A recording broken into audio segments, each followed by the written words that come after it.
Hey guys, what's going on? My name is Daniel Cross, and today I'm going to talk to you guys about Call of Duty Ghosts and the new DLC pack, Nemesis. And finally, we get some gameplay from one of my favorite maps from the DLC, Dynasty. Now, if you guys missed my previous gameplays on Gold Rush and Sub-Zero, go ahead and click the annotations on the screen, or check out the playlist that's constantly updating throughout the week with new gameplay from Nemesis DLC. Anyway, let's actually get into this and talk about Dynasty. Well, Dynasty, first off, guys, is absolutely my favorite map whatsoever. I love the designs, I love these maps. It definitely reminds me of World at War, and I think it was called Castle. Now, Castle was this foreign Asian map, and it was a Japanese map, and it was absolutely incredible. Like, just how it looked and how it played. It was one of my favorite ones for World at War, but this is kind of like the same architecture and style. Now, obviously, this map is actually really aggressive and played to be very fast-paced, and I couldn't tell you guys, like, I just have to explain, like, I had so much fun on this map compared to any other map I played during the DLC, minus Showtime, which is the new upgraded version of Shipment. This is probably the best original map I've played on in quite a while because of the actual way the map is set up.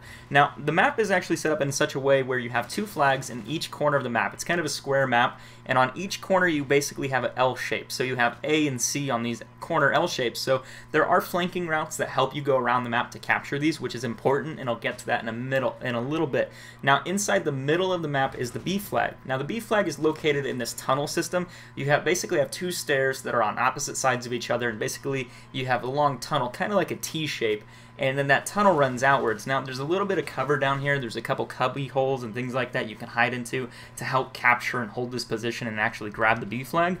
You guys are going to be under constant bombardment. I spent like 90% of the time actually going for the B flag, trying to cap it, and then I kind of realized, why am I doing this? This is a little counterproductive. You know, I should probably go around the map and capture A or C. But on top of that, if you hold down the middle part, there's kind of two levels to this. You have the B flag underneath, and you have this temple building up above it. And it actually has an outlook on both sides through the windows, and you can kind of block people from going down the stairwell. The only other way is through that tunnel. Now, a lot of people do spawn near that tunnel, and they run through there on the outside of the map, which causes a lot of people to just get overly aggressive and just be very, very, very, very aggressive on that B flag and trying to cap that. Now, I played this out at the Infinity Ward office, and it was literally non-stop C4, RPGs, and things like that. You probably never would have thought you'd hear me say I had fun with explosives, but that's kind of what this map was, and there was a use for it, to clear off that flag. But when you have 5 or 6 people in one area, it really makes for an intense gameplay. Not only that are the routes on the outside of this map. The fact that the A and C flag are on opposite ends, and they are on this L-shaped type design that allows players to actually flank around and try to capture that. If you're having a hard time with the B flag, I definitely recommend not touching it.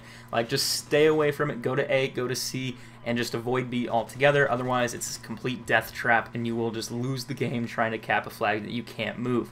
Outside of that, the new Harrier is actually really cool. They're bringing back the Harrier for Modern Warfare 2. The sound is incredible. It's exactly the same. It's really loud, and you definitely notice it when you call it in. It's just something that you can't ignore. Obviously, the airstrike does come in and kill a couple people, and then you actually get the Harrier that just sits around. Now, if you are inside the B flag or underneath the B flag, you're probably safe as long as no one's throwing C4 at you. But if you're outside on A or C, more than likely you're going to get shot at by this thing and torn apart unless you can find some small area to hide. There really isn't a lot of places to hide other than underneath like a tall building or getting closer to a wall, so the Harrier doesn't actually get a chance to lock onto you. But overall, guys, this is probably one of my favorite maps compared to Showtime. It's very aggressive, very quick paced, very small, and just overall has really good routes, and I think you guys will have a lot of fun on it. Now, if you guys missed my other videos, go ahead and check these out. I will have some in the description below if you guys want to go look at the playlist, and then you guys can get constantly updated throughout the week when I upload more gameplay like Extinction and the final Showtime map tomorrow. Anyway, guys, this is Cross. I hope you enjoyed this video. Leave your comments down below on what you think about the Harrier and this map in general, and I will see you soon for another video. As always, take care.